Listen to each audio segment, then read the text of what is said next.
Assalamualaikum warahmatullahi wabarakatuh. Yang terhormat Bapak Ibu Dewan Juri, perkenalkan saya Bintarti, peserta lomba video pembelajaran mendalam dari SMK Negeri Tanjung Sari, Lampung Selatan. Mari kita saksikan bersama-sama. Assalamualaikum warahmatullahi wabarakatuh.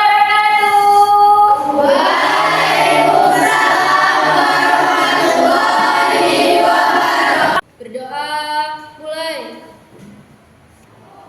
Berdoa selesai. Amin deh.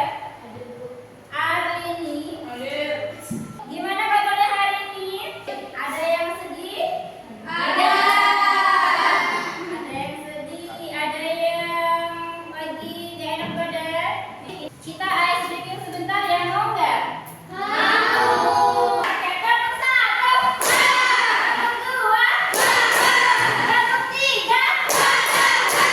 Oke, jadi sebelum kita memulai pembelajaran hari ini, Ananda akan melaksanakan tes diagnosis terlebih dahulu. Ya, oke.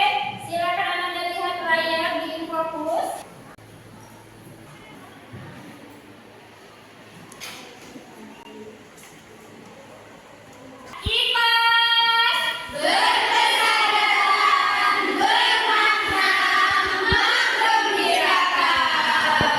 Tidak sanggup menahan lelahnya belajar, maka kamu harus sanggup menahan perihnya kebodohan.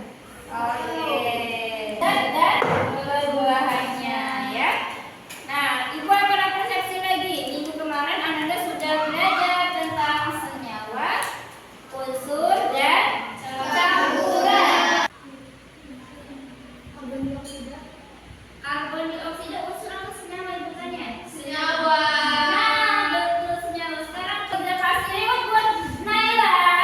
Wow, keren. Murid mampu menjelaskan jenis, sifat zat, dan perubahannya yang dibedakan secara kimia dan fisika setelah mendengarkan penjelasan guru. 2. Murid mampu menganalisis ciri-ciri dan perubahan zat secara fisika, kimia berdasarkan data hasil pengamatan dengan benar. 3. Murid mampu menganalisis perbedaan unsur, senyawa, campuran secara kritis berdasarkan data hasil pengamatan. Perubahan kimia ya. Kalau perubahan fisika, dia tidak menghasilkan zat baru, tetapi dia bisa berubah wujudnya ya. Contohnya apa? Misal Ananda mengambil es batu dari kulkas, kemudian Ananda letakkan es batu ke dalam baskom dan dikeluarkan dari kulkas ya. Nah, dibiarkan selama 1 jam. Ternyata es batunya akan terjadi es batunya. Iya, mencair. Artinya atau meleleh, terjadi perubahan wujud dari apa ke apa? Daripada ke cair. Nah, daripada ke Cair. maka itu disebut dengan perubahan fisika. Fisika. Suatu hari, bakar kertas menggunakan korek ya. Nah, ketika membakar kertas April ya, April menghasilkan abu. Peristiwa tersebut itu bisa dikatakan sebagai apa? Perubahan kimia. Oke, perubahan kimia. Artinya apa? Dia bisa menghasilkan zat baru dan tidak bisa kembali ke wujud asalnya ya. Tentang zat dan perubahannya ya. Ini dibagikan LKPD, dibagikan per kelompok dan Ananda isi.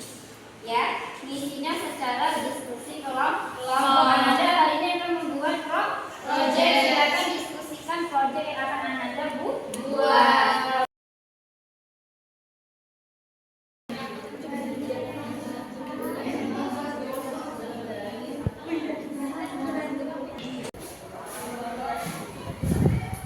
Lagi. Udah. Belum. Nah. Garam. Garam. Ini sesuatu yang ini nah ini pada kata 150 ya pas ya udah pas sampai ini ya garisnya ya. Kami dari kelompok 1. Sebelum kami presentasi, izinkan kami memperkenalkan diri. Perkenalkan, nama saya Naila Karisma Putri dan teman saya. Perkenalkan, nama saya Wulan Tiasi. Saya Vanessa Pria, saya Lisa Kurnia Putri. Saya Pandu Widyoro. Berdirinya kami di sini, kami akan menjelaskan cara pembuatan sabun alami dari daun sirih. Langkah yang pertama adalah mensterilkan alat-alat yang akan digunakan. Langkah kedua adalah memotong kecil-kecil daun sirih. Langkah yang ketiga, rebus daun sirih dengan menggunakan air 500 ml dan 50 gram daun sirih. Langkah yang ketiga, hasil rebusan disaring dan ditakar menggunakan gelas ukur. Yang keempat, timbang Texapon seberat 60 gram. Selanjutnya, timbang garam atau NaCl seberat 20 gram. Campur Texapon menggunakan garam dan aduk hingga larut. Yang selanjutnya Masukkan cairan gliserin sebanyak 30 ml lalu aduk hingga rata. Lalu masukkan 3 sendok makan air ekstrak daun sirih lalu aduk hingga rata sampai sabun menjadi halus. Selanjutnya, masukkan 3 tetes pasta atau pewarna makanan. Aduk hingga merata dan menjadi halus.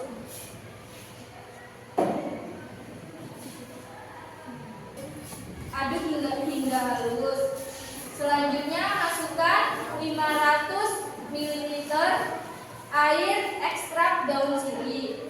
Aduk hingga beberapa menit. Lalu diamkan selama kurang lebih 5 menit. Selanjutnya, ukur pH menggunakan kertas indikator universal untuk mencuci tangan. Apakah ada pertanyaan, teman-teman? Perlu izin bertanya, kenapa setiap kelompok mililiternya berbeda-beda? Izin menjawab dari kelompok 2. Kenapa mililiter di dalam setiap kelompok itu berbeda-beda? Karena bahan yang kita gunakan berbeda-beda timbangannya. Ada yang 30 ml dan ada yang 25 ml. Maka dari Kelompok 4 ingin bertanya, pembuatan sabun daun sirih termasuk perubahan apa? Jadi, perubahan yang terjadi ketika kita membuat sabun cair adalah perubahan kimia karena terdapat zat baru yang dihasilkan dari pembuatan sabun tersebut.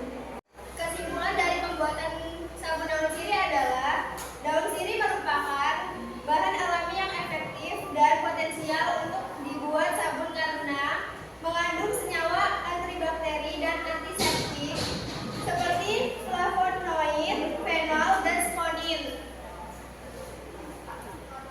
Dari pembuatan sabun daun sirih, kita dapat menyimpulkan bahwa perubahan yang terjadi adalah perubahan kimia.